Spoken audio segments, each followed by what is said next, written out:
Hola, ¿qué tal? ¿Cómo andan? Bienvenidas, bienvenidos a Desiguales en vivo, por la televisión pública. Buenas noches, Luli. ¿Cómo va? Bueno, acá tenemos el contador hacia el balotaje. 18 días, 10 horas, 11 horas prácticamente, 19 de noviembre, domingo, y ya estamos palpitando en el día a día como si no estuviéramos desde mediados de febrero más o menos, ¿no? En momento electoral en la Argentina, aquella primera elección provincial.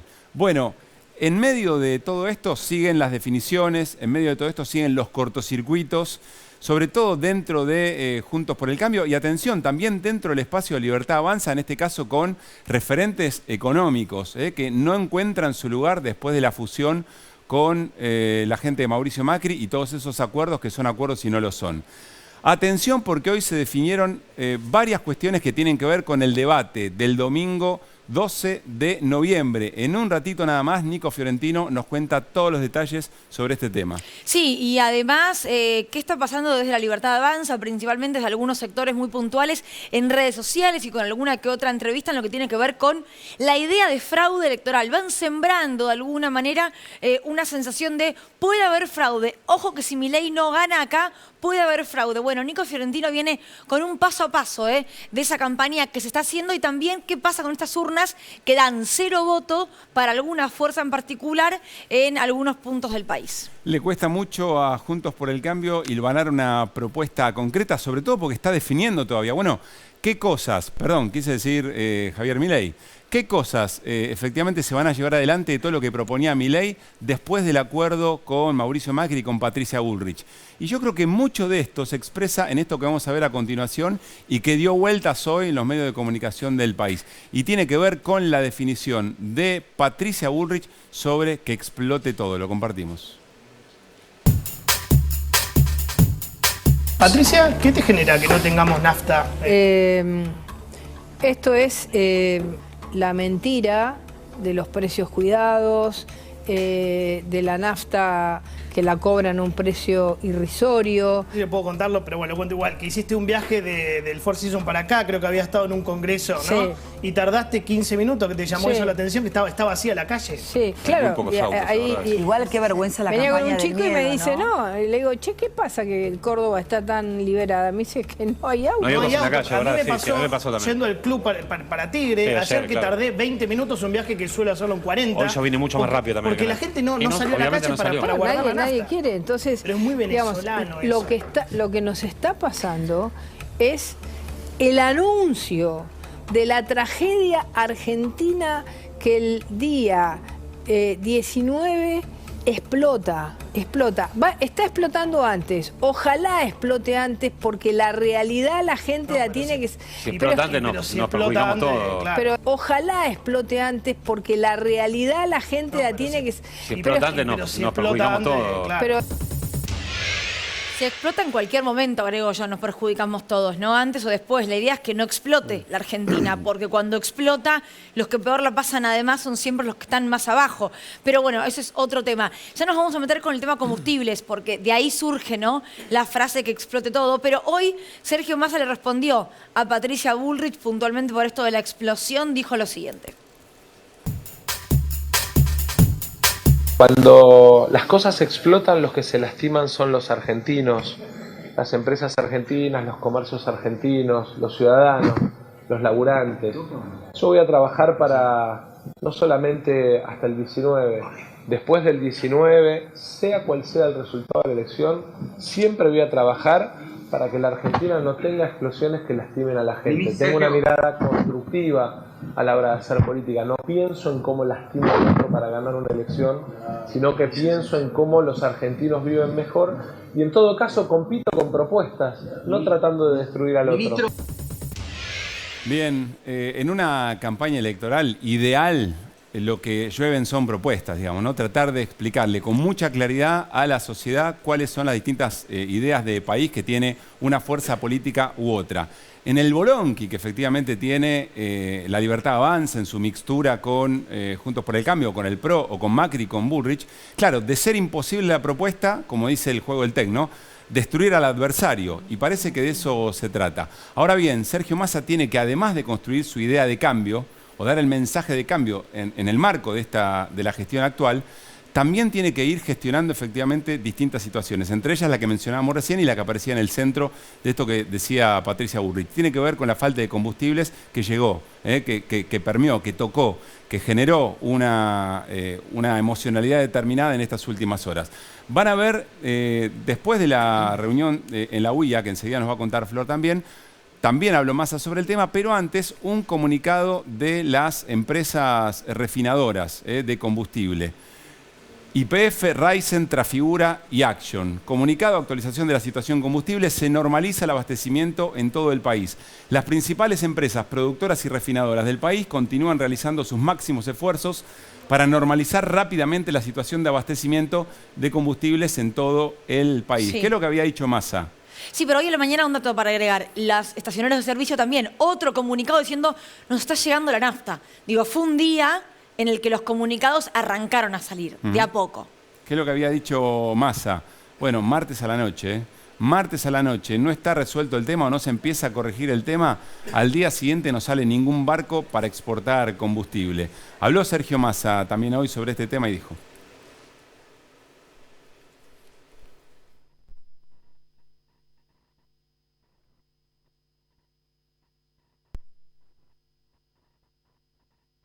¿O no? Creo que no se estaba escuchando, me parece, ¿no? Pero lo que dijo es, bueno, de repente apareció el combustible. Sí, ¿no? Digo, como por magia, ¿no? Claro, y sumado al comunicado de las refinadoras y sumado al comunicado de los estacioneros, también salió un comunicado de los sindicatos, diciendo, estamos de acuerdo con lo que propone el candidato, con el tema de los barcos y demás. Hoy 12 de la noche, como dice Pablo, era el momento definitivo. Ya vamos a repasar lo que entonces decía la salida de esta reunión en la UIA Sergio Massa. Pero otra reunión que circuló hoy con fotos sobre el contenido, además de la misma del candidato y ministro de Economía, tiene que ver con los trabajadores de plataformas, los trabajadores de delivery, los que andan en bicicleta, en moto, los que trabajan en empresas muy pero muy conocidas. Un laburante muy ligado a la Libertad Avanza, muy ligado a Javier Milei, porque no está en relación de dependencia, porque no tiene ningún tipo de vínculo con el Estado, ni en protección laboral, ni en nada, e incluso porque se los vio militando, con sus mochilas, con sus camperas. Esta foto, la verdad, seguramente de qué hablar. Flor Barragán tiene todos los detalles sobre qué se dijo en este encuentro, pero antes compartimos testimonios que recogió Flor Alcaraz en los últimos días con respecto a estos trabajadores. Cada vez hay más personas que toman trabajos para las aplicaciones que ofrecen distintos tipos de servicios. Por ejemplo, el delivery. Salimos a preguntarles cuáles son sus reclamos, cuáles son sus demandas y cómo van a decidir en este escenario electoral que se presenta este año.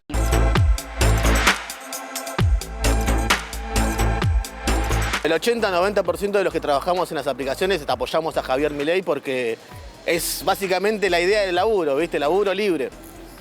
Libertario. O sea, si no, no estaríamos trabajando acá. Hay un montón de trabajadores que vienen desde un montón de ámbitos y de experiencias. Muchos también son extranjeros y tuvieron sus experiencias en otros países. Hay, bueno, trabajadores de muchas edades, con distintas experiencias respecto de los derechos laborales. Entonces, obviamente, es un conjunto de trabajadores muy heterogéneos. Obviamente hay algunos que apoyan a Javier Milei, pero la realidad es que no es que la gran mayoría de los trabajadores de reparto apoya a Javier Milei, sino nosotros no tendríamos un sindicato con 3.000 afiliados. Si nos quieres preguntar por quién vamos, no te vamos a decir, pero vamos por el más loco. Lo que están pensando en medidas en relación a nosotros son medidas que van en contra de nuestras ganancias y en contra de lo que nosotros trabajamos, ¿viste? Preferimos que se mantenga como un trabajo libre, no como un trabajo bajo un poder sindical o con franjas horarias o con un techo de ganancias. Que la aplicación te individualiza, te atomiza y eso, bueno, obviamente genera todo un ambiente que es propicio justamente para que los discursos de ultraderecha penetren. Los trabajadores no son de derecha, pero sí la forma de trabajo que plantean estas empresas sí es de derecha. Yo creo que Milei lo debe pensar muchísimo porque es justo la forma de trabajar que él pretende, o sea, esto de tener trabajadores informales. Una de las cosas sería que Rappi sea de nosotros, de los trabajadores, o que sea de aquí de Argentina. Desde el oficialismo yo mucho no entendí bien a qué apuntaba el proyecto porque tampoco se hizo una buena campaña de información en ese sentido, pero creo que por ahí tendrían que apuntar un poco más a regularizar la plataforma en sí. El candidato de ultraderecha, Javier Milei, quiere extender nuestra forma de trabajo sin ningún tipo de derecho laboral hacia otros rubros. Nosotros somos la cara de Rappi en las vías. Y a veces ellos no nos ven así, ¿eh? Entonces, por eso sería bueno que alguien del gobierno, ojalá, nos tome en cuenta y nos ayude. Ya nos está esperando en el living de Desiguales Alejandro El Topo Rodríguez, diputado nacional del Interbloque Federal, para charlar, por supuesto, sobre los distintos posicionamientos en el marco del Congreso y de las distintas fuerzas políticas de cara al balotaje. Flor, además de una reunión, hubo algunos anuncios para este tipo de trabajadores y trabajadoras. Sí, realmente hoy lo que estuvimos viendo en cuanto a todos estos anuncios es un Sergio Massa intentando todo el tiempo polarizar con las propuestas de Javier Milei y mostrarse todo lo contrario.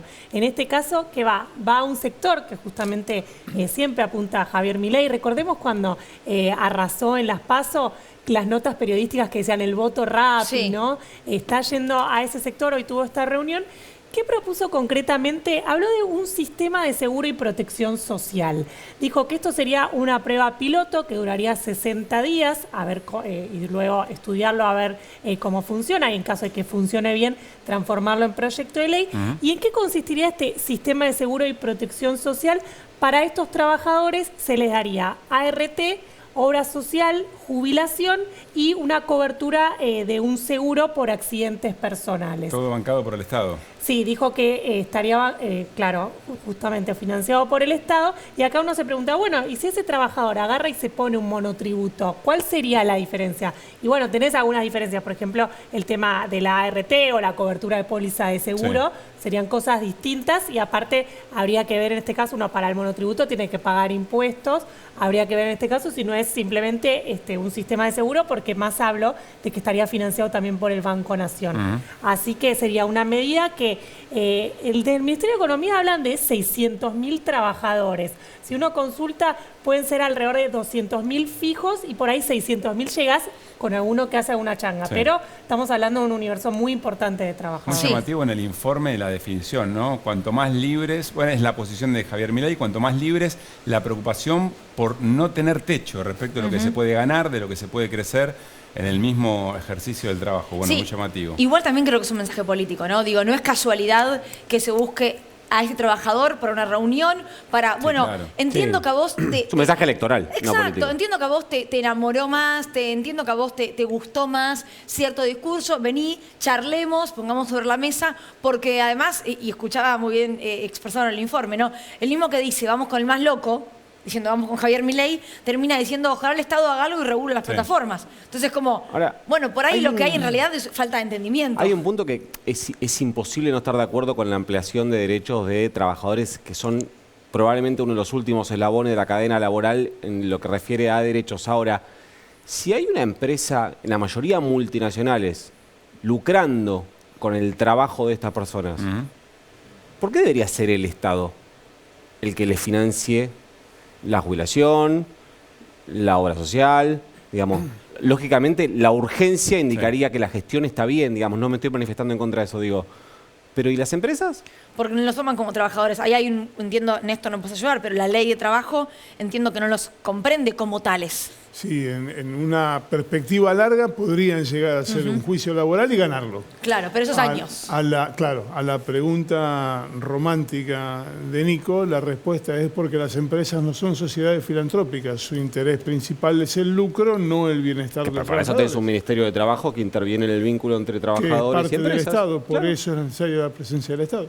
Claro, digo, con las leyes laborales actuales entiendo que, excepto que hagas un juicio y pagues abogados y esperes muchos años, no tenés otra que o que siga todo en la nada o que se empiece a trabajar. No, pero lo que plantea Nico es serio. Si vos como Estado te pones a resguardar esos derechos, inmediatamente después te das vuelta y empezás a presionar a la empresa para que actúe de otra manera. Una aclaración de todas maneras. Sí. Entiendo que esto va a ser a partir del 15 de diciembre, sí, una prueba piloto por un par de meses para ver cómo funciona con un grupo de trabajadores. Sí. Digo, no es que a partir de mañana, y lamentablemente digo esto, todos los laburantes de aplicaciones de delivery que andan en bicicleta o en moto tienen RT, tienen jubilaciones. No. es una primera reunión de lo que se quiere hacer de acá en adelante, donde imagino además, ahí sí, en una mesa un poco más grande vendrán las empresas. Esto es, como decía Nico, un mensaje electoral. Digo, Sí, si pero- era el votante de Rappi el que estaba caracterizado con Javier Milei, bueno, ahora tienen una foto algunos votantes, en todo caso de Sergio Massa y laburantes de Rappi, con el otro Pero candidato. para mí es lo más virtuoso que te puede ofrecer una campaña electoral, que efectivamente le quiera llegar a determinado sector de la población. Y sí. Que lo transformes eso en una idea de política pública, que pueda llegar a ser un proyecto. Después, por supuesto, va en el, si Massa resulta electo presidente, la cantidad de presiones por todas las cosas que efectivamente inició y que va a tener que continuar. Y es el primer paso de un eslabón muy largo que termina en el final de la cadena.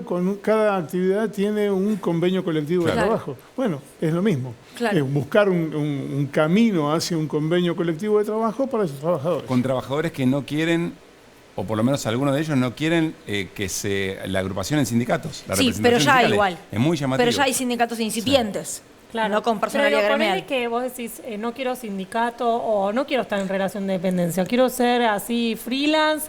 En este caso, esto que está proponiendo Economía, no cambia nada eso. O sea, simplemente es que estás con la bici, tenés algún accidente y tenés un seguro, tenés ART, tenés obra social, en algún momento te vas a poder jubilar, pero digamos, no cambia nada eso que por ahí las empresas Sí. más se oponen, Claro. que es el tema de los convenios. Dos ideas en juego fuertes. Uno, el rol del Estado. Dos, qué significa libertad en estos casos, ¿no? ¿Vamos con nuestro invitado? Dale, vamos. Porque está... y le iba a decir Alejandro, sí iba a decir Topo directamente, porque además uno ingresa a la web, vos sabías esto, Topo, ¿no? Del Congreso, y tu nombre figura como Alejandro Topo Rodríguez. Me protege la ley porque un juez electoral resolvió que todos los que tenemos un apodo y se nos conoce por esa denominación en el ámbito de actuación en el que nos desarrollamos, tenemos el derecho a que en nuestra boleta electoral aparezca el apodo. Me parece bueno, bárbaro. el entonces presidente de la Cámara, Sergio Massa, aceptó que con ese papel de un juez también debería figurar Claro. Topo Rodríguez en la web, porque además soy Rodríguez. Y ustedes saben que los millones de Rodríguez ya estamos invadiendo, incluso dicen, el estado de Nueva York es el registro de nombre y de apellido que más ha crecido. Así que Excelente. estamos avanzando los Rodríguez. Un dato, Luli, yo era editor en un portal, voy a contar esta infidencia. Era editor en un portal que el portal como línea editorial sacaba los apodos. A Caruso le hubiese encantado Y eso. recibí un mensaje del diputado Alejandro Topo Rodríguez que me dio la misma explicación de por qué lo asistía a la justicia y me ganó la discusión y empezó a llamarse Alejandro Me Topo. robó solo 10 segundos y la verdad que me da vergüenza hoy por hoy esa discusión. Pero yo le preguntaba, pregúntale a tu editor si cada vez que menciona a Lito Nevia lo menciona como Félix Nevia Corbacho o si se refiere a Roberto Sánchez como Me Sandro. parece espectacular. Yo quiero que sepas que una vez sacó un invitado, no voy a decir quién, Caruso en el corte antes de presentarlo le dice, en este caso, ¿no? Le dice, Topo, te presento como Alejandro, ¿no? Y el invitado le dijo, no, Alejandro me dicen mis enemigos. Bárbaro, arrancó buenísimo.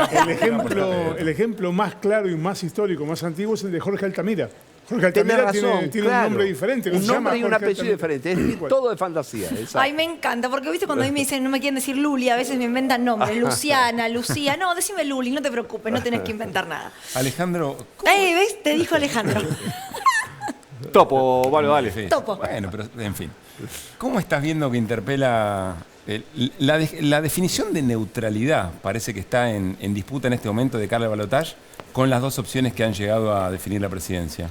Soy muy respetuoso como corresponde, además no pertenezco a ninguna de las dos fuerzas que han llegado a un balotaje y hay que ser muy respetuosos con sectores importantes de la sociedad argentina que están pensando, que están reflexionando. Mi humilde opinión, yo he decidido votar por Sergio Massa, pero mi humilde opinión es que hay que seguir siendo muy prudente, darle a la gente el tiempo para la reflexión.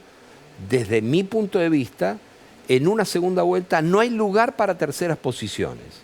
Y la neutralidad, que podría eventualmente traducirse en un voto en blanco o en no ir a votar, le hace perder al ciudadano el arma más fenomenal que tiene la democracia, que es seleccionar y decidir nada menos que el rumbo que va a llevar la Argentina durante los próximos años. ¿Por qué apoyás a Massa o eventualmente por qué no querés que Milei sea presidente? Ya en el mes de agosto, hace poco más de 2 meses, junto a Natalia de la Sotra, nuestra compañera del Interbloque Federal, diputada nacional de Córdoba, planteamos que si había una segunda vuelta y nuestro candidato, que es el mejor candidato, Juan Schiaretti, no llegaba a la segunda vuelta, nosotros no íbamos a ser ni neutrales ni indiferentes. Si adelantamos que no queríamos para la Argentina, no queremos para la Argentina, el modelo y las políticas que proponían en ese entonces ni Bullrich ni Milei. Hoy las circunstancias han hecho que formen parte de una misma propuesta política y se agrega Macri. O sea que yo le agregaría, no queremos el país de Macri, que es quien hoy manda en esa coalición, ni de Milei ni de Bullrich. Ahora vos podés discutir distintas políticas de Estado, ¿no? O el rol del Banco Central, podés discutir distintas políticas de apertura económica, etcétera, etcétera. Pero frente a la reivindicación del terrorismo de Estado, en un país como la Argentina o como cualquier otro, pero con nuestra tradición y sobre todo nuestra identidad en el mundo en ese sentido, ¿se puede ser neutral frente a eso? No solo que no se puede ser neutral, sino que creo que nosotros tenemos que actuar aprobando normas que castiguen desde el punto de vista legal lo que significa el negacionismo o la abolición de la memoria de manera sistemática. Esto lo han hecho los principales países del mundo que han sufrido genocidios. Desde el punto de vista político también hay que advertir que la visión acerca de que en la Argentina hubo una guerra, como ha dicho Milei incluso en el propio debate, debe ser confrontada de manera permanente y no debe ser dejada en el olvido ni en todo caso en una distracción. ¿Qué te imaginas que va a pasar en Córdoba principalmente, donde la fuerza de Schiaretti sacó el mayor porcentaje de votos, aunque la verdad que de las PASO a la primera vuelta, en porcentaje, 7%, 6 y pico de % de más de votos, entiendo yo, por la exposición en el debate, ¿no? ¿Pero qué crees que va a pasar en Córdoba? Soy bonaerense, conozco muy bien la provincia de Buenos Aires, tuve la oportunidad de ser ministro de Asuntos Agrarios de la provincia de Buenos Aires y luego, durante casi 4 años, con Verónica Magario, jefe de gabinete de La Matanza. Así que conozco el conurbano y conozco el interior bonaerense. No conozco tanto Córdoba, pero converso permanentemente con Natalia de la Sota. Y ahí, claramente, hay una primera opción que la gran mayoría del electorado ha hecho, que es la opción de Milei, más la opción de Schiaretti, más la opción de Patricia Bullrich.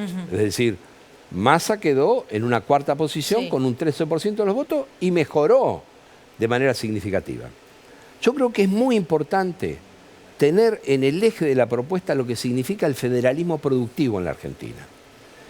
Cuando me tocó ser ministro de Agricultura y Ganadería de la provincia de Buenos Aires, decidí trabajar junto con la provincia de Córdoba, con De la Sota y su ministro de Agricultura. No pasaron 24 horas que me perdían la renuncia por estar dialogando con De la Sota y su ministro de Agricultura. Pedía la rebaja de retenciones a nuestros pequeños productores de trigo en Tres Arroyos. Y me decían que me tenía que ir del gobierno. La segmentación. La segmentación que luego, de manera tardía, se implementó. Ahora, pedía la baja de las retenciones porque la política que se aplicaba favorecía a los grandes exportadores, no porque esos pequeños productores trigueros tuviesen planeado dormir sobre fortuna. Entonces, voy ahora a Córdoba, pero no solo a Córdoba, también a Santa Fe y a gran parte del interior productivo. Hay que sintonizar al campo, digamos. Al complejo de producción del agro y la industria que cada vez, junto con el conocimiento, son más un continuo inseparable. Hay que tener y yo creo que Massa tiene esa visión, hay que tener una humildad como para comprender y escuchar y también poner sobre la mesa propuestas, por ejemplo, como las que puso Massa hace 72 horas en Tucumán. Yo me alegro de que ahora el gobierno nacional diga que hay que producir más biocombustible, porque lo que aprobó este gobierno fue producir menos biocombustible, a contramano de lo que la Argentina necesita y a contramano de lo que el ambiente necesita. Ese tipo de cosas son más importantes que el mero llamado electoralista. O sea, vos lo que decís es, al momento de ir a votar, importa más esto, la producción de biodiesel o cómo se mueve el sistema agroindustrial en el interior, que un acuerdo de cúpulas. La tiene en bandeja Massa, porque lo que propone Milei es destruir la industria nacional. Yo no entiendo por qué le están dando tanto lugar a la candidata que salió tercera y salen a debatir con la candidata que salió tercera. Hay que debatir con la propuesta de Milei y decirle que Córdoba, Santa Fe, Tucumán y todo el interior productivo de la Argentina se destruye con la apertura comercial unilateral y que el modelo productivo no lo tiene Milei. No se sabe cuál es la propuesta en definitiva. Está en discusión, ¿no? Pareciera que está en medio de una negociación. ¿Qué cosas de lo que Milei decía quedan y cuáles efectivamente son las que pauta con Macri?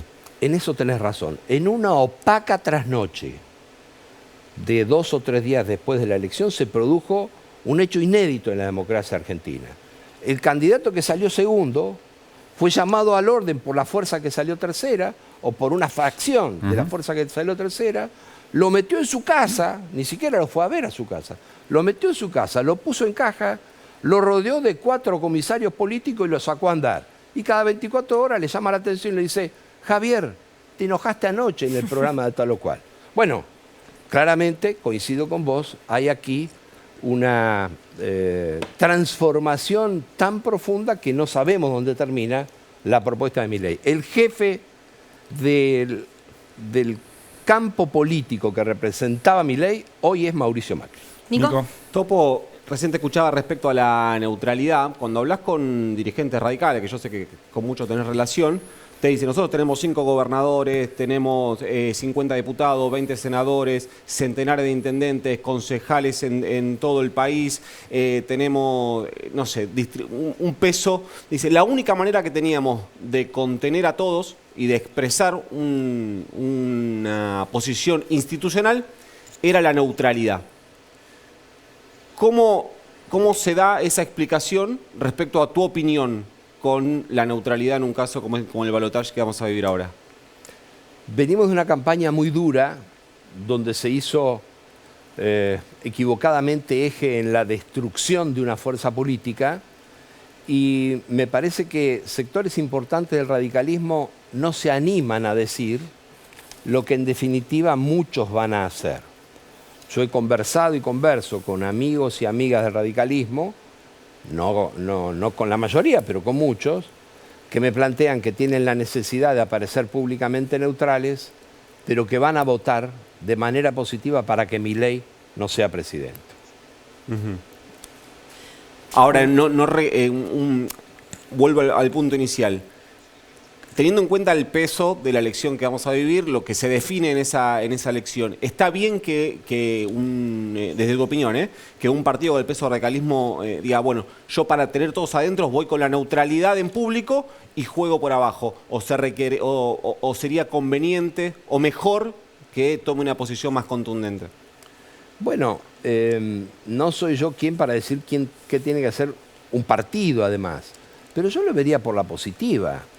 La candidata de esa fuerza política intentó arrastrar a toda la coalición a un acuerdo con Milei. Y no pudo. Y sin embargo, todo el resto ha dejado chiquitito a esa candidatura como una fracción del PRO y le dice que no va a hacer lo que su candidata pidió. Así que coincido con tu advertencia, pero lo miro desde el otro punto de vista. Topo, ¿cómo ves el Congreso 2024? Porque ahí ya no hay balotaje, eso ya quedó conformado. ¿Qué observas ahí con casi un bloque de 35 diputados de La Libertad Avanza?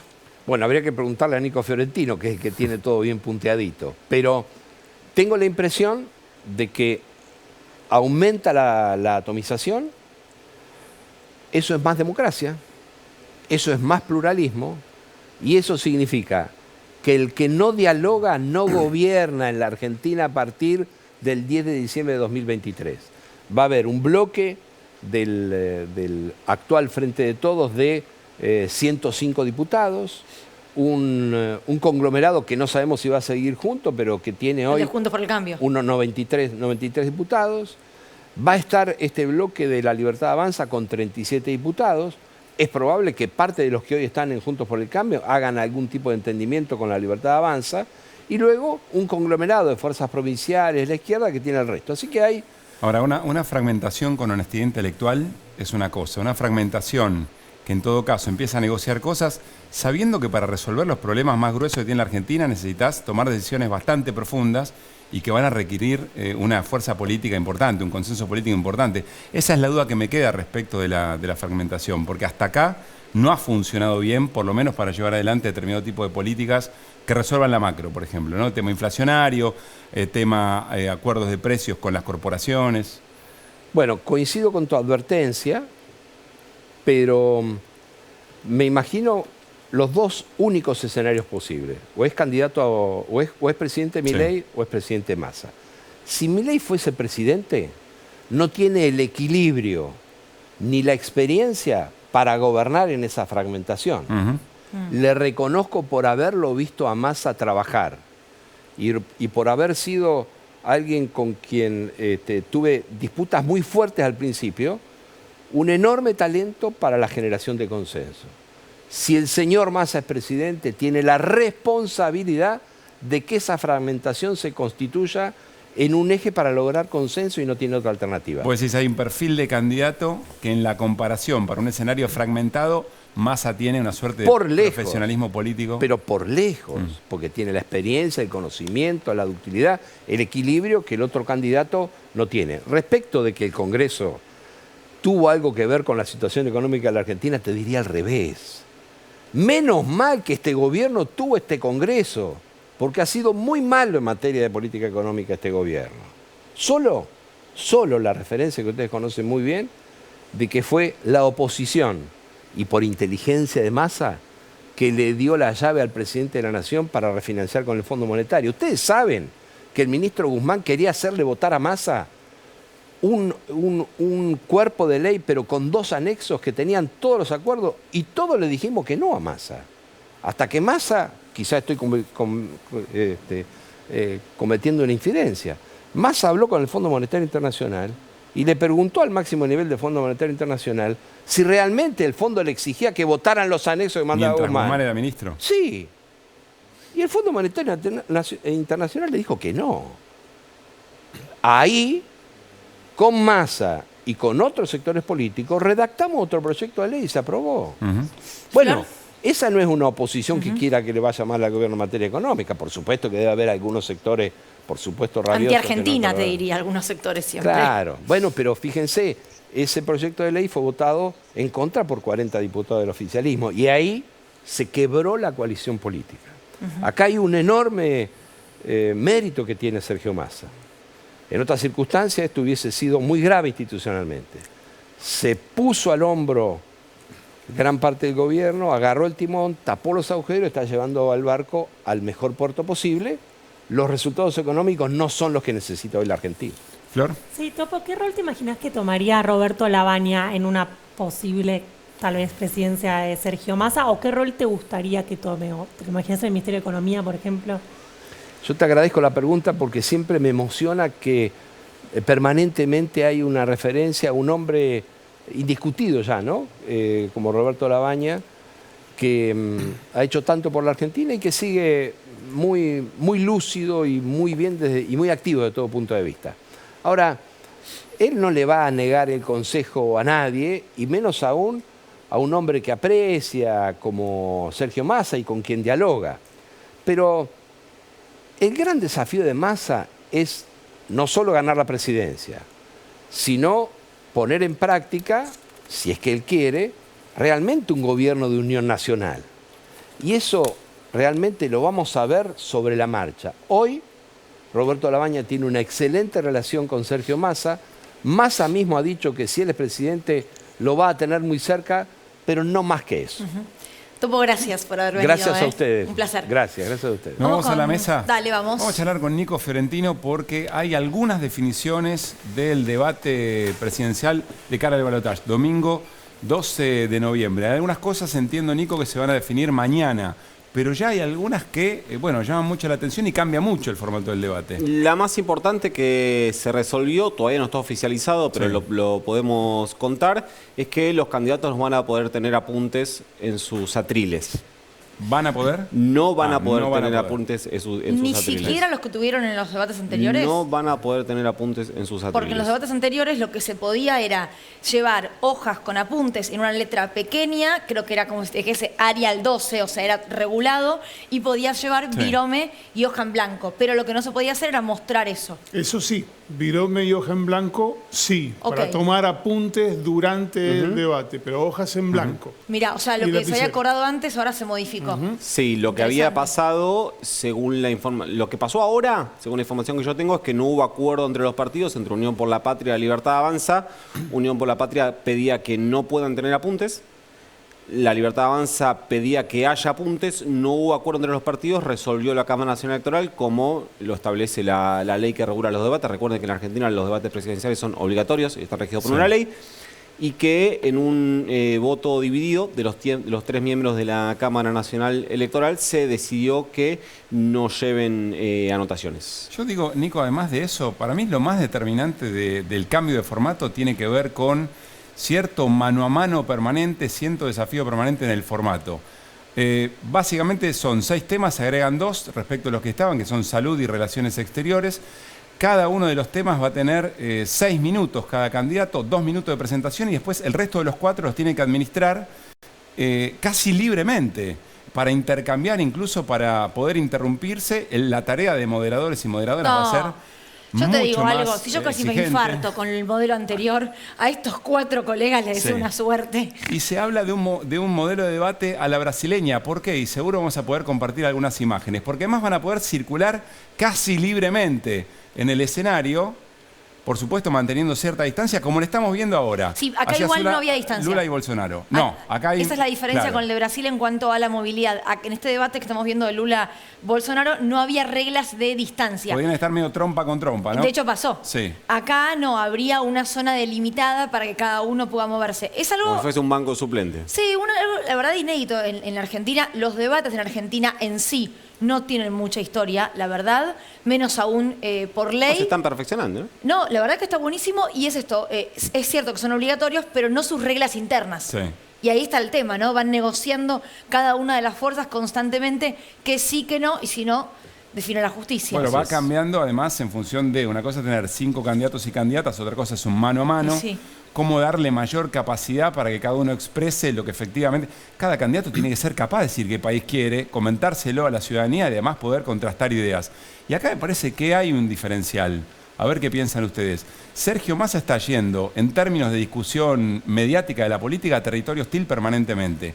Confronta, argumenta, le responden. Javier Milei, lo que estamos viendo es que se está creando el candidato moderado, que tiene entrevistas con personas que le ayudan a responder, que tiene entrevistas que son grabadas para minimizar riesgos. Bueno, acá me parece que hay un diferencial. Después puede pasar cualquier cosa. Sí, ¿no? También eso lo limita en los públicos, ¿no? ¿A quién? A quien A Milei. conquistar, decís vos. Sí. Ahora, O sea, el otro público le llega por las redes sociales, pero cuando vos vas a lugares amables, para decirlo de una manera sencilla, también te limitas en tu llegada. pero no, También es cierto sí. que Milei hace gala de un histrionismo, después lo calificamos, pero hace gala de un histrionismo que en un debate mano a mano puede capitalizarlo a favor, ¿o por qué no? Pero un histrionismo que le están queriendo controlar, Néstor. Sí, también se lo usa. Quieren controlar durante el marco de la campaña, Sí. que es el momento de pronunciarse. En un momento de un debate, un mano a mano, una chicana, una frase bien puesta, ¿en qué te has convertido, Daniel? Se inclina un debate. Es cierto igual que Milei en los debates que tuvimos hasta ahora no tuvo ese histrionismo exacerbado. Es cierto, también todo, es lo cierto. contrario. Todo lo contrario. Sí, en el segundo debate tuvo un poquitito más relajado, pero en el primero no. Agarrado al atril, una cosa muy, muy correcta, muy concentrada. Ahora hay un dato importante, ¿no? Tiene una estructura de coacheo hiper Totalmente. reconocida detrás. Sí, bueno, pero del otro... A ver, segundo debate. En el momento, justo estaba moderando Luli, en el momento que Milei rompe un poco el esquema es cuando Massa le habla fuera del micrófono. Primer debate, ¿correcto?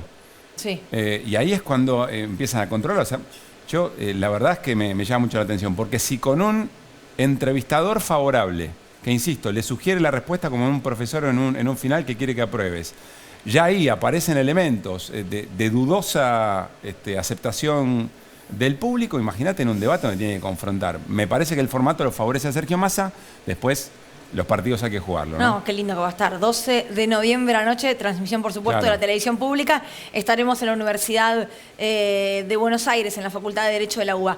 Nico, decías vos, y esto creo que te vendí bien, decime si no. Lo hiciste bien, Lo que como están- siempre, Lucila. Decime que te inflé, que te vendí bien, que dan ganas de escuchar lo que nos Pero va a es muy decir ahora serio, Fiorentino. lo que va a contar. No, pero tiene que ver con esto de sembrar la idea de, ojo que si Milei no gana, acá hubo fraude. Hay una operación en marcha que tiene su usina en la Libertad Avanza, que tiene vías de escape, que es mediante algunos operadores mediáticos, algunos periodistas, que tiene motorizado en grupos y foros de militantes orgánicos e inorgánicos de la Libertad Avanza, de instalar o de empezar a crear un clima por el cual, si el resultado de las elecciones del 19 de noviembre es adverso para Javier Milei, haber creado un clima que les permita cuestionar ese resultado.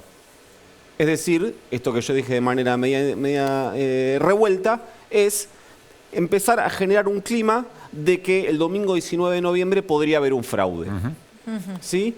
Esto tiene varias cuestiones, parte de algunos datos. Hubo en redes sociales muchos tweets publicando algunas mesas. En la mesa tal de Santiago del Estero había 0 votos para Milei y en esta otra había 0 votos para Milei. Mirá, ahí tenemos, si lo podemos ponchar, un tweet del operador mediático Luis Gasulla, que habla de 1.700 mesas, dice que encontramos con 0 votos a la oposición y 100% de votos al oficialismo. Estamos hablando de urnas infladas y microfraude. Microfraude es el concepto que también utilizó otro periodista de La Nación Más. Palabra clave, Luis Miguel para todo Majul. esto. Sí, hablando de que por mesa se podían robar entre 100 y 200 y 300 votos, lo cual por empezar es una demencia porque cada mesa tiene 300. La mesa con más cantidad de electores en la Argentina tiene 350 electores, por lo cual si te robas 300 votos de eso, hay un fiscal que debería quedarse sin trabajo de mínima. Sí. Pero lo que quiero decir es, ¿cuál es el corazón de esta operación? Hay una cuestión de carácter jurídico que estaría bien explicar. Se toman estos datos de los telegramas. Vos cuando cierra la elección, Sí. ¿no? Se juntan las autoridades de mesa y los fiscales de todos los partidos. Empiezan a contar los votos. Con esos votos que cuentan se generan 2 documentos. En realidad 3. Se generan 2 documentos. Ahí tenemos, mira, un telegrama, eso es lo que vemos ahí, es un telegrama, que es lo que se manda a la empresa que contrata el Estado a partir de la Dirección Nacional Electoral, que en la Argentina es Indra, una empresa española, que es la que hace el recuento provisorio. El escrutinio provisorio no tiene ningún otro objeto ni validez que llevar calma a la sociedad, llevar información a la sociedad, evitar especulaciones, que los argentinos y las argentinas se enteren lo más rápido posible de cómo fue el resultado electoral. Ahora, ese telegrama, que son de los que se valieron estos operadores para tratar de generar este clima, no tiene ningún carácter jurídico, porque se genera un segundo documento que es el acta electoral, que lleva los mismos datos y lleva la firma de las autoridades de mesa y de los fiscales de todos los partidos. Y además, por eso dije que son 3, y además se generan certificados, que son básicamente copias de las actas, que los fiscales de cada partido se llevan ellos. Si llega a desaparecer el acta, yo digo, ¿qué tal? Soy el fiscal Juancito Pérez de la mesa tal, de la Libertad Avanza, y ese telegrama y ese acta está mal, yo acá tengo una copia, es esta. ¿Sí? Y ese certificado que se llevan, además, también tiene la firma del resto de los fiscales de los otros partidos. ¿Se entiende? Entonces, lo que pasa con estos telegramas que empezaron a mostrar ahí que había 0 votos para Javier Milei, efectivamente hubo 1.700 mesas que le dieron 0 votos a Javier Milei. Eso es real. Y vos decís, ¿cómo pudo haber pasado? Bueno, por empezar, hay 1.550 mesas en toda la Argentina que dieron 0 votos para todos los candidatos. Ahí está, mirá. Ahí lo tenemos. Este es un trabajo de la CELAC, ¿no? Sí. Ahí vemos, 1.542 mesas dieron 0 para todos. ¿Qué significa? ¿Por qué dieron 0? ¿Por qué no se contabilizaron? Porque los telegramas no se podían leer, o el telegrama se cayó el sistema y no llegó, o había algún dato que estaba mal, había algún dato que estaba borrado, o no lo llegaron a cargar. Digo, eso va para el escrutinio provisorio. Tengo un punto ahí, Nico. Lo que estamos viendo ahí, que es una urna con la cara de Javier Milei, casi 1.670. Sí. Sergio Massa, 1.652. Patricia Bullrich, 1.675. Son la cantidad de urnas en las que esos candidatos tienen 0 votos. Exactamente. De las cuales hay 1.542 que son comunes a los 3. Que son comunes a los 3. Estas mesas, que representan más o menos el 1% de la totalidad de la mesa, en la Argentina hay ahora ahí está el número exacto, son casi 105.000 mesas, no significa que a los candidatos se les contabilizaron 0 votos. Cuando se hace el escrutinio definitivo, que es el que todavía está terminando la Cámara Nacional Electoral, que es la justicia electoral, no se hace con los telegramas que dicen 0 votos, o no se hace con los telegramas cuyos números no se ven, sino que se hacen con las actas. Tengo una pregunta ahí. Sí. se hace con las actas y en caso de que ahí haya alguna inquietud, se abre la urna. Las fuerzas políticas tienen la posibilidad de pedir la apertura y el recuento voto por voto de 1, 10 o la totalidad de las urnas. Como La Plata, por ejemplo, que están ahí. En las PASO, en un momento determinado, después de las PASO, hubo una duda sobre si efectivamente había ganado la interna de Juntos por el Cambio Grindetti o Santilli. Sí. Santilli había pedido la reapertura de una cantidad de mesas. Cuando empezaron a contar, se dieron cuenta que esas mesas que había pedido la apertura y el recuento voto por voto no llegaban a alterar el triunfo de Grindetti. Entonces Santilli desistió de esa posibilidad y consintió lo de Grindetti. Pero esa posibilidad de contar uno por uno todos los votos, boleta por boleta, existe y está contemplada en la ley electoral. A ver, resumen. Telegramas con 0 votos tienen casi misma proporción las 3 fuerzas que estamos analizando. Pero además, esos telegramas no son los que se usan después para contabilizar los votos definitivos. Que son los que terminan consagrando los candidatos, sino que son las actas. Truchada grande. Es una truchada grande como una casa, pero no es casual. Es un comportamiento estándar. En la Argentina, bueno, el sistema argentino te permite esta herramienta, diferenciar telegramas, pero hay un clima, y acá voy a la cuestión de fondo, esta es la cuestión de carácter jurídico. Hay una cuestión de fondo que es, por eso decía que había un operativo, una operación en marcha, que es estandarizada, que se viene repitiendo en algunos países, que es generar un clima previo a las elecciones con algunos condimentos. El primer ejemplo lo tenemos en los Estados Unidos. ¿Qué pasó en los Estados Unidos cuando Trump intentó la reelección? Desde los meses anteriores, el propio Trump empezó a hablar de que iba a haber fraude en los Estados Unidos. Es decir, meses antes, primer dato, se empieza a generar la idea a partir de voceros importantes, no menores, voceros importantes, que se va a generar fraude. Crear clima de fraude. En paralelo, esos propios partidos empiezan a generar con determinados operadores a través de foros, grupos de WhatsApp, grupos de la red social que vos quieras, estos climas, ¿sí? Y lo empiezan a repetir y se empiezan a generar y ahí empiezan a aparecer, a partir de grupos orgánicos, grupos inorgánicos, gente que se empieza a convencer de eso. Claro. De hecho, lo que terminó pasando en Estados Unidos, que esto si pueden ver el documental, ahora creo que estaba en Netflix, si no recuerdo mal, sobre las 4 horas de la toma del Capitolio, lo que ves es que quienes terminan ejerciendo esa toma son grupos inorgánicos, es decir, gente que se convenció a partir de esa operación. Gente que les creyó. Ahí tenés un operador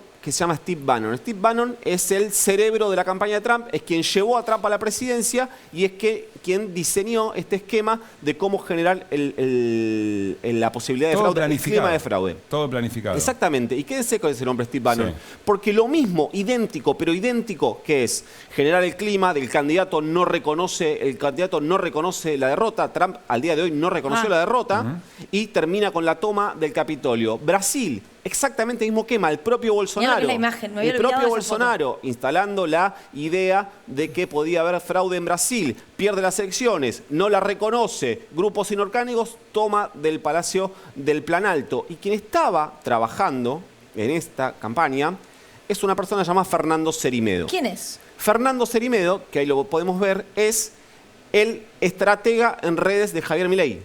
Es una persona que trabaja toda la estrategia comunicacional de La Libertad Avanza. Que también estuvo detrás de la creación del clima de fraude que termina provocando esto que veíamos en Brasil, el desconocimiento de la elección. Exactamente. Trae, de hecho, en Brasil, un dato, en Brasil tiene una condena por la cual le impide ejercer cargos públicos por el rol que tuvo generando con creo que no me acuerdo que el hashtag era Brasil robado o robando a Brasil, una cosa así, que operó desde sus redes sociales, creando foros, daba conferencias. En una conferencia participaban hasta 400.000 personas viéndolo a Cerimedo hablar, generando esta situación. Y ahora, en la Argentina, todavía de carácter minoritario, todavía más chiquito, arrancaron muy tarde, también en Brasil y en Estados Unidos empezó muchísimos meses antes, probablemente porque... Esto es hipotético, no es información, probablemente porque el resultado de las elecciones generales difiere del que ellos esperaban. Claro, sorprendió la decisión. Entonces lo que empieza a pasar es eso. Empieza, y ojo, porque en la Argentina, mientras nosotros estamos acá, esto que yo te digo, de los grupos orgánicos e inorgánicos, grupos de personas, ya está pasando. Hoy en la Argentina hay grupos de distintas plataformas de personas que están empezando en las redes sociales los ves, los empieza a retuitar Javier Milei, se empieza a dar el primer componente que yo dije, los principales actores validan esa idea y esto está pasando hoy. Después cobra vida propia, digamos. Ya está pasando. Bueno. ¿Habló Cerimedo? Sí, habló Cerimedo. En realidad quiero escuchar un recorte porque mientras Cerimedo ahora en sus propias redes sociales avala la idea, fíjate lo que decía no el año pasado, no hace 2 años, hace un mes y medio, el 14 de septiembre, si no recuerdo mal, en un programa de radio, en El Fin de la Metáfora, le preguntamos, pues yo trabajo en ese programa también, sobre la posibilidad de fraude y fíjate lo que opinaba Cerimedo hace nada, ya habían pasado las PASO, fíjate lo que decía. A ver. Nosotros tenemos acceso al código fuente de transmisión, tenemos toda la información que hemos pedido. O sea, si van a hacer fraude, nosotros tenemos todas las herramientas para detectarlo antes. De hecho, lo estuvimos haciendo el seguimiento. Yo hice un pedido y a mí no me pusieron ningún pero. Y después para hacer una defensa férrea de la DINES, es la realidad. Y nos dieron toda la información. No sé cómo podrían hacer fraude.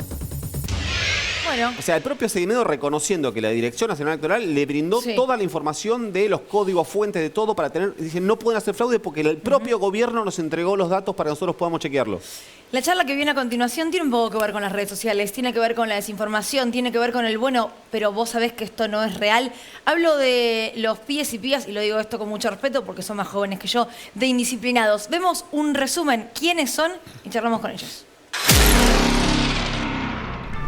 Hoy vinimos a Avellaneda a hablar del valor de la palabra. ¿Cuál es tu palabra favorita cuando estás enojado? Concha de mi madre. La concha de tu hermana. Si alguien te dice que no servís, que sos una basura, que mataste gente, ¿te juntarías a cenar con esa persona? No. Definitivamente no. No.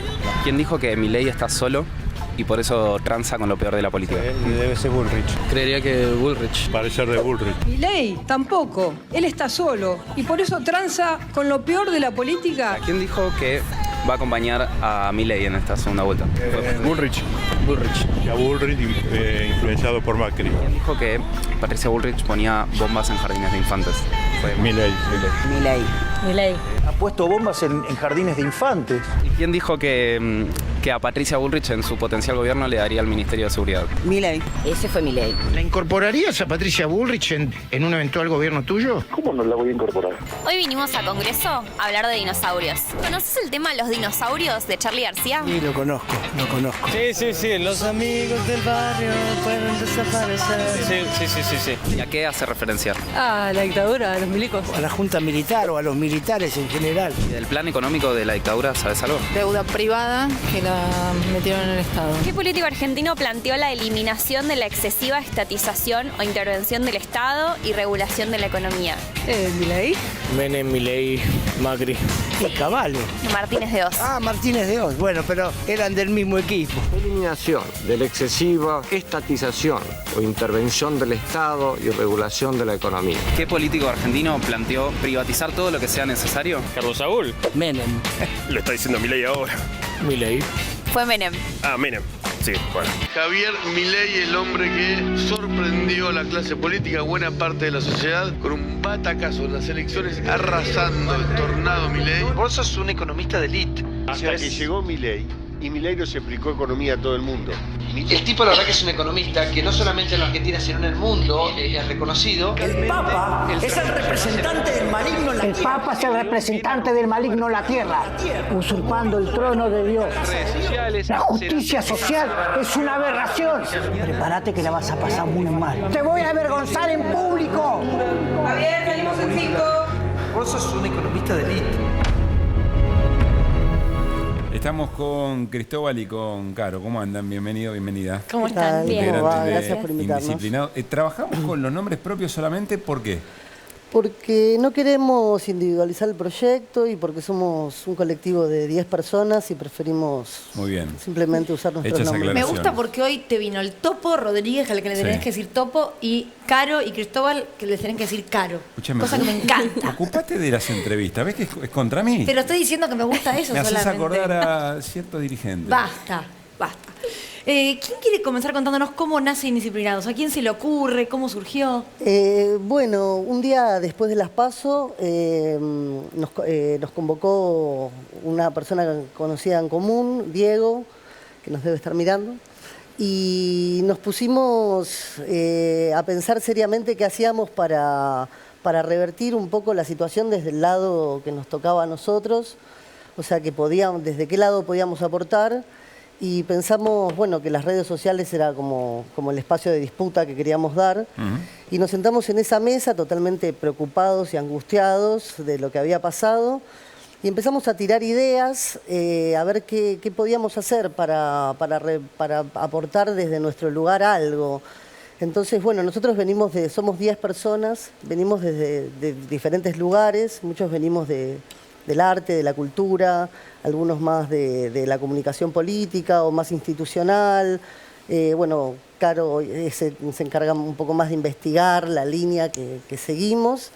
Y empezamos con este formato de preguntas. En la calle. De preguntarle a la gente y de tratar de no ir a bajar línea, de no ir a apuntar con el dedo. Pero para visibilizar, ¿qué, Caro?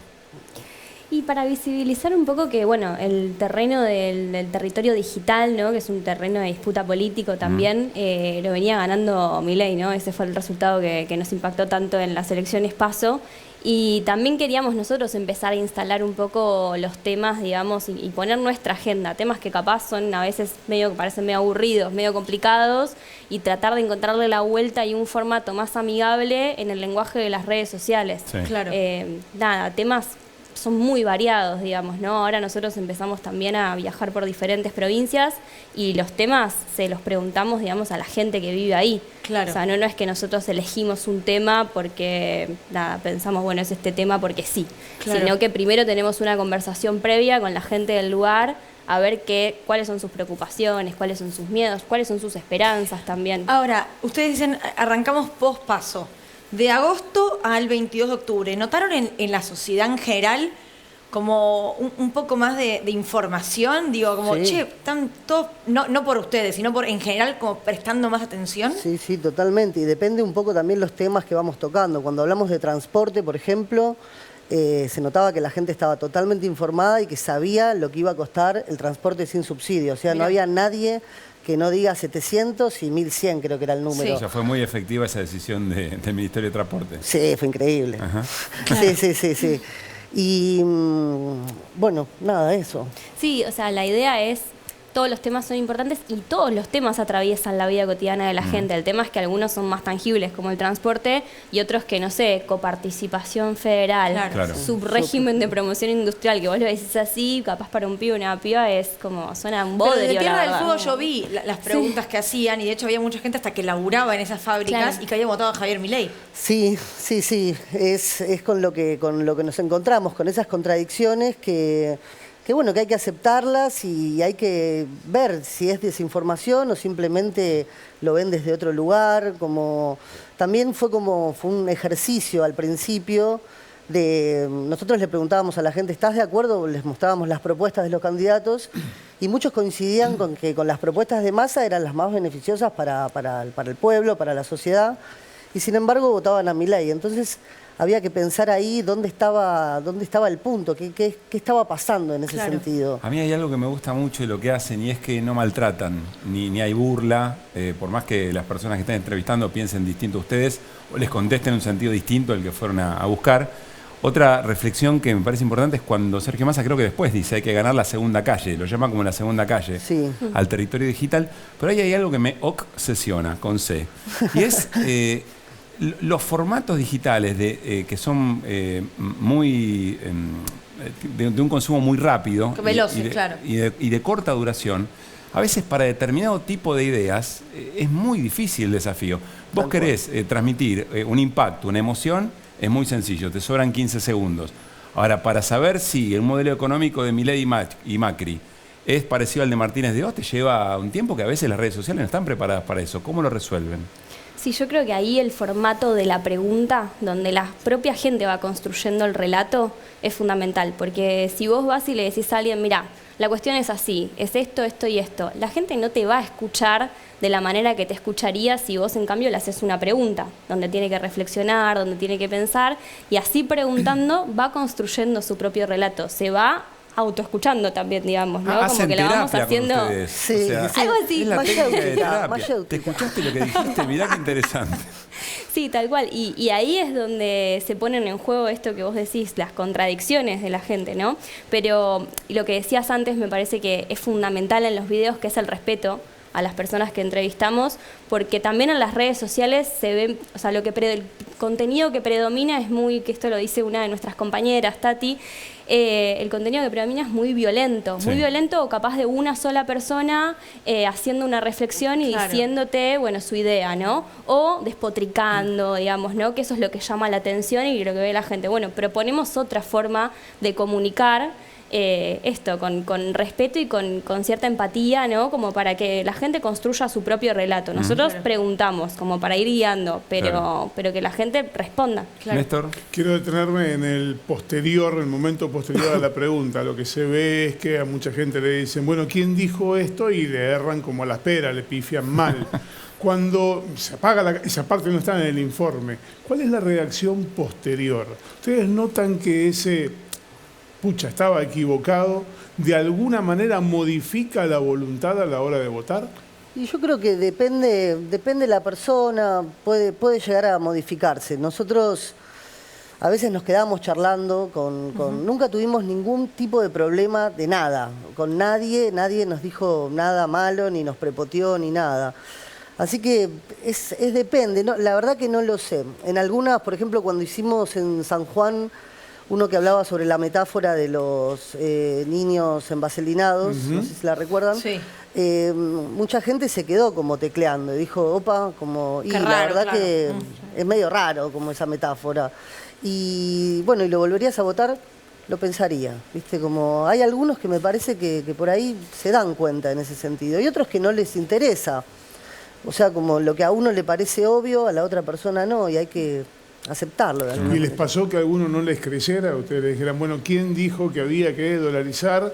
Cuando le decían Milei, dice, no, yo no puedo creer que haya dicho una cosa así. ¿Pasó que alguno le dijera, bueno, mostrame alguna prueba de que esto es efectivamente Sí, de hecho, el otro día estuvimos en Comodoro Rivadavia, en Chubut, y estuvimos hablando un poco, voy a spoilear acá el próximo TikTok, pero estuvimos hablando de las contradicciones que generó Milei, ¿no? con lo que pasó con el resultado de las generales y lo que salió a decir después. Y uno de los chicos con los que estábamos haciendo la entrevista nos dijo, no, la verdad que yo no vi eso. Bueno, nosotros teníamos el video ahí para mostrárselo, cosa de que, bueno, si no lo vio, te lo acerco, digo. Como... ¿Y cuando lo vio? Y siempre hay como, bueno, pero en realidad lo que quiero decir... Sí, está convencido. Eso quería preguntarles, ¿cómo se llevan las personas con sus propias contradicciones? Digo, cuando se encuentran en el error. Sabemos que no hay cosa más horrible para una persona que encontrarse en el error. Tal cual. Mirá, no, la verdad no lo sé, pero me da la sensación de que en general no hay ningún arrepentimiento en la contradicción, que uno opina eso y opina a la pregunta siguiente en lo contrario, y bueno, es lo que yo pienso. O sea, nos pasó un poco, en Comodoro usamos el recorte de Milei de zurdos de mierda, y después usamos el de, bueno, los incluiría en el ministerio, no sé qué. Y la gente primero que pensaba que era Massa, el que decía lo de los incluiría. Y después, ¿lo volverías a votar? Sí.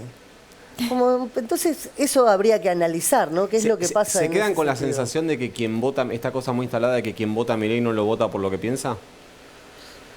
Para mí, un poco sí. No lo sé. O sea, lo que vimos, por ejemplo, hicimos otro en La Rioja donde preguntábamos primero las propuestas. ¿Estás de acuerdo con esta propuesta? Sí, no. Y después develábamos quién lo había dicho. Y la verdad es que muchos de los que votaban a Milei estaban de acuerdo con las propuestas de Massa, o no estaban de acuerdo con las propuestas de Milei y lo votaban a Milei. Sí. Entonces creo que también no es una cuestión meramente de lo propositivo, sino que va por otro lado también, ¿no? De que capaz Milei canaliza otras cosas más de lo emocional, con un terreno racional igual, ¿no? Arado previamente, pero lo emocional creo que lo canaliza por ahí. Caro, Cristóbal, ¿cuál es el error más grosero que detectan en la política tradicional tratando de ir a ganar redes? La reta en TikTok. Se me viene a la cabeza la reta en TikTok, ¿no? ¿Vos te llamás Cristóbal o Caro? No, yo te respondí. Por ello soy muy joven. Te agradezco. ¿Querés responder? Me parece no sé si es un error, ¿no? Pero quizás es más lo propositivo de buscar algún formato nuevo. Siempre nosotros lo que hacemos, como les decía antes, es una investigación previa de qué temas son los que le llaman a la gente. Entonces, teniendo eso, es mucho más fácil después llevarlo a un formato, que me parece que está el tema en el formato, en ver las redes sociales, estudiar el lenguaje que se usa en las redes sociales y proponer un formato, pero con un contenido piola también, un contenido que diga algo. Entonces, me parece que capaz lo que no se hizo demasiado fue apuntar, a generar una estrategia para un territorio digital de disputa político.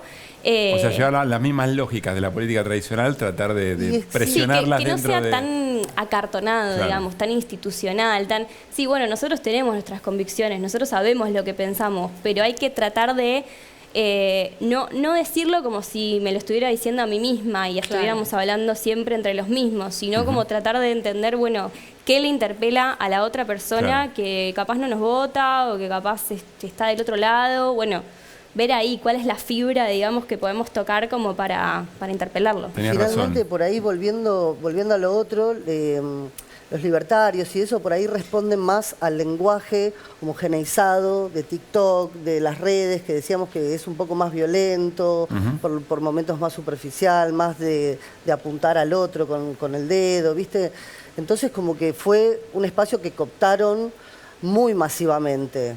Y tratar de construir otro relato en ese lugar desde otra perspectiva y hacer el intento de cambiar un poco la forma de las cosas y que no sea todo como una cosa tan violenta, tan, discriminatoria hacia el otro y ver qué sucede con eso también. Y yo creo que se puede. Sí, suceden cosas buenas, la verdad. Caro, Cristóbal, gracias a los dos por haber venido y felicitaciones por el laburo. Gracias. Estuvo bárbaro. Gracias. Gracias. Viste, tan mal no están. No, los medios re tradicionales nervioso. no murieron aún. No. Gracias a los dos. Gracias. Tenías razón, era la red antigua. Sí, obvio, porque soy muy joven como los chicos yo. Bueno, nos vamos a Néstor y tiene que ver con el presidente de la Corte en lugares. El vicepresidente de la razón. Corte. El vicepresidente de la Corte es Carlos Rosenkrantz, como su apellido lo indica, profesa la religión judía, es un activo participante en actividades de la comunidad judía y ayer fue invitado a un acto que se realizó en La Daya a propósito de la trágica situación en la Franja de Gaza, de esta catástrofe humanitaria, independientemente de quién tenga razón, independientemente de qué lado se esté. Obviamente Carlos Rosenkrantz estuvo allí, hallazgo periodístico de los colegas del diario Perfil, que encontraron en ese lugar donde mucha gente se tropieza o se choca con una información y le pide los papeles del seguro. Ellos se encontraron en un discurso muy corto, de unos 8 minutos, de Carlos Rosenkrantz, un hecho periodístico importante. Rosenkrantz se pronunció, tomó abiertamente partido desde un rol eminentemente institucional. Es el número 2 de la Corte Suprema de Justicia, tomó un partido activo y reclamó políticas activas de parte del actual gobierno nacional en relación con el conflicto en Medio Oriente. Esto es lo que dijo. Pero no hace falta ser judío o estar versado en la tradición para advertir que los argentinos, judíos y no judíos, tenemos la misma obligación. Así como ningún ejército que se precie puede dejar a sus heridos en el campo de batalla, ningún Estado que pretenda generar la obediencia de ciudadanos puede dejarlo a merced de esta barbarie.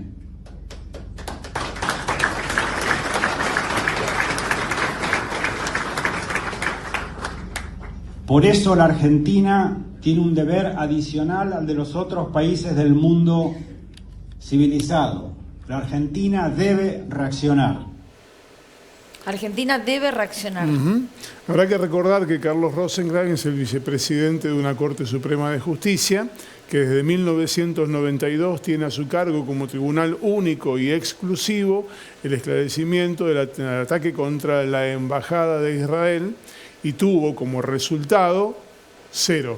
Nada positivo ha ocurrido, una causa que incluso el expresidente de la Corte, Ricardo Lorenzetti, pisó en falso al decir que había sido cerrada, que era cosa juzgada. Es una causa que aún hoy, en este momento, todavía está abierta buscando a los responsables del atentado contra la Embajada de Israel. ¿Y qué significa que debe reaccionar el gobierno argentino? En el cripticismo típico que maneja el lenguaje no está aclarado. ¿Acaso lo que le esté pidiendo al actual gobierno es una reacción más enérgica ante lo que Rosenkrantz define como una agresión salvaje por parte de Hamas hacia el Estado de Israel?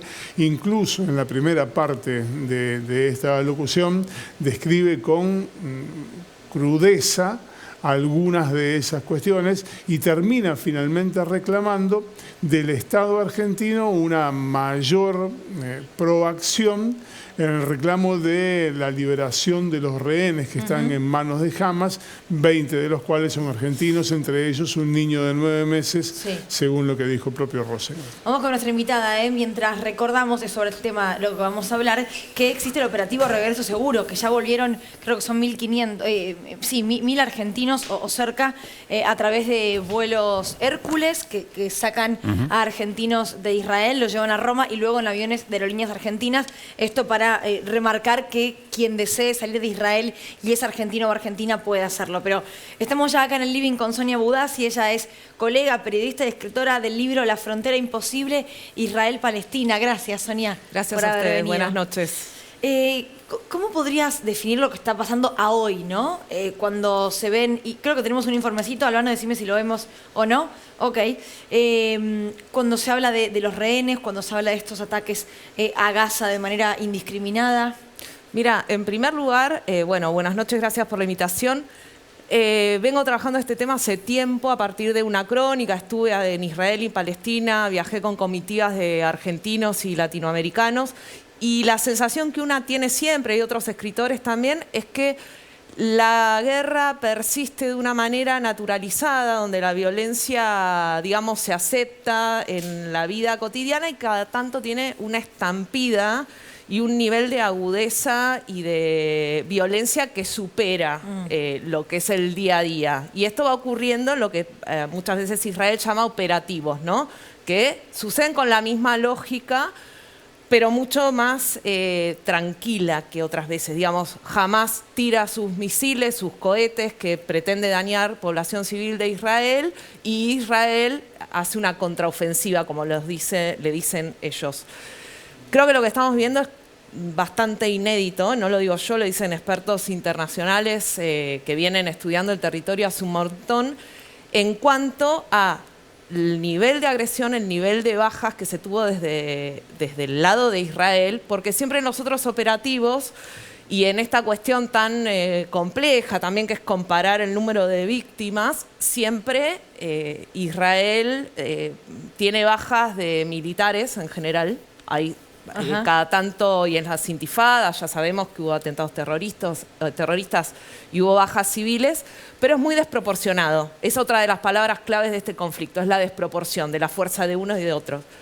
Y acá me parece que hay un cambio, digamos, radical por este nivel de violencia, por este nivel de cuestiones que hemos visto todos los videos, que no los podemos creer, de encarnecimiento que hubo desde el lado de Hamas, y es bastante inédito. Es solo comparable por la guerra de Yom Kippur, según los expertos, pero que también se trató de un ataque coordinado de ejércitos árabes, no como en este caso. Claro. Digamos.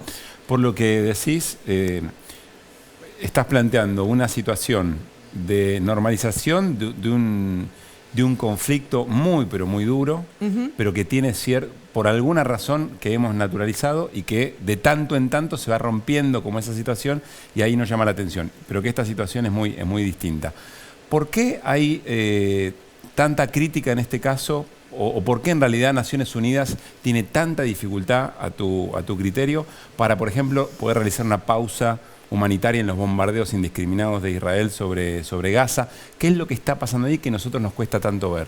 Mira, por un lado hay una cuestión simbólica y afectiva que tiene mucho que ver con este conflicto siempre, y que también tiene mucho que ver con que las disputas no solo se dan en el territorio donde hay unas pérdidas increíbles y todos podemos acceder a lo que es Gaza ahora y lo que es Gaza cada vez que pasa Israel, que siempre tiene una estrategia de decir, bueno, yo hago target killings, es decir, solo apunto a dar de baja, a matar a los líderes de Hamás, pero siempre termina muriendo población civil. En el conflicto previo también hay casos denunciados por la ONU que se han bombardeado hospitales y siempre está la misma disputa. Que abajo del hospital está el búnker. Sí, que usan los famosos escudos humanos, ¿no? Sí. Hoy leía a un experto también argentino, Ezequiel Coppel, que decía, bueno, el edificio militar que tiene Israel en Tel Aviv está al lado de un shopping. También se podría decir que Israel tiene escudos humanos, digamos, de civiles cerca de sus bases, en el caso de Israel, militares oficiales, y en el caso de Hamás, bueno, se sabe que Palestina, como no tiene Estado, no tiene un ejército formal como tenemos, por ejemplo, en Latinoamérica. Entonces es muy difícil y siempre hay contradicciones y hay disputas entre lo que dice la ONU y lo que dice oficialmente los gobernantes de Israel, que suelen no darle bolilla Claro, no a les lo que importa usa, a mucho, las denuncias honestamente. de la ONU o a los de las organizaciones de derechos humanos. ¿Cómo es la Franja de Gaza? Mira, yo no estuve desde el lado israelí y la verdad que también, esto quiero dejarlo en claro, que, o sea, lo que pasó es terrorismo, digamos, no lo podemos justificar porque cada vez que queremos, muchas veces ha pasado con Melissa Traudt, que queremos complejizar un poquito, se nos acusa a los que somos escritores, escritoras, periodistas, que me parece que nuestro rol es tratar de salir de lo afectivo y tratar de ver los intersticios, de ver las cosas que se nos ocultan, de ver esta guerra informativa y las noticias falsas, sin desdeñar el dolor de las dos partes. Bueno, se nos acusa de si decimos que pasa algo en la Franja de Gaza es que somos pro-israelíes o somos pro-palestinos. Trato de salirme de la propaganda evidente y justificada muchas veces que hay de ambos lados. Digamos, en la Franja de Gaza, si bien Israel la desocupó en 2006, retiró a todos sus colonos, que igual en Cisjordania sigue habiendo muchos colonos que incentivados también por el Estado desde lo económico. O sea, si nosotros vamos a vivir allá, vamos a poder vivir mucho mejor. ¿Eso es ocupación del territorio palestino? Exacto. Desde 1967. Unilateral. Sí. Incluso está todo ese régimen que es muy aburrido y muy complicado también, y hay que leerlo. Desde 1967, de los acuerdos de Oslo, hay 3 tipos de zona que habilitan a Palestina a tener cierto grado de autonomía. Y hay unas que son autonomía casi 100% y que Israel no la respeta. Y otras que no, que hay totalmente acordado o es lo que rige más, mejor dicho, total control israelí. Bueno, Israel no cumple con esas determinaciones con las que había acordado. ¿Por qué decís, Sonia, que es una frontera imposible? Porque hay muchas disputas en las que no se llega a un acuerdo. Incluso cuando en veces anteriores, incluso Palestina dijo, bueno, si este era el límite, como les decía, la de la zona A, B, C, que estaba acordada en el 67, pero yo como palestino estoy acá y vos como israelí estás en ese sillón, bueno, hagamos un cambio, no nos atengamos al reglamento, seamos más flexibles. Incluso en esos casos no se ponen de acuerdo. Entonces son como fronteras como realmente imposibles, digamos, y muy laxas por esto de que no se respeta, y después tenés los colonos que ocupan lugares que no estaban previamente acordados. Sonia, gracias por haber venido. Por favor, gracias a ustedes. Gracias. Hacemos un corte y cuando regresamos, Flor Barragán nos cuenta sobre qué pasa con la nafta. ¿Se solucionó todo, Caruso? ¿Cargaste vos? Ahora salimos de acá. Yo la cargué la semana pasada. Un par de bidones. Ya venimos.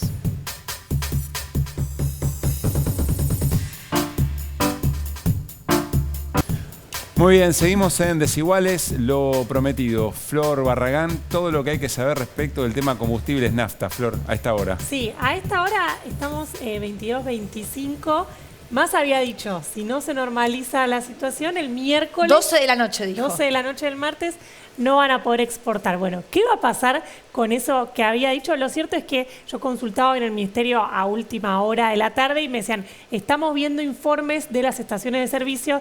En principio no se va a avanzar con esa medida. ¿Por qué? Porque hay coincidencia tanto en los estacioneros como también en las refinadoras como en el sector petrolero en que hay una cierta normalización. En todo el país no.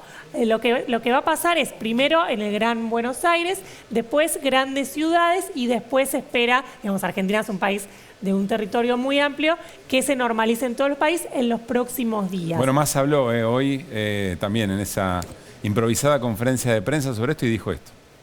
Lo que sí les quiero decir, y es para que todos lo piensen, es sin que se haya tomado ninguna decisión todavía, cómo de golpe apareció el combustible.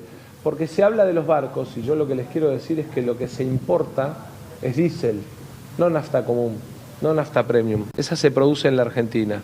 Y de golpe aparecieron los camiones. Bueno, lo que ¿Cómo dice es esto? Claro. Massa es muy fuerte.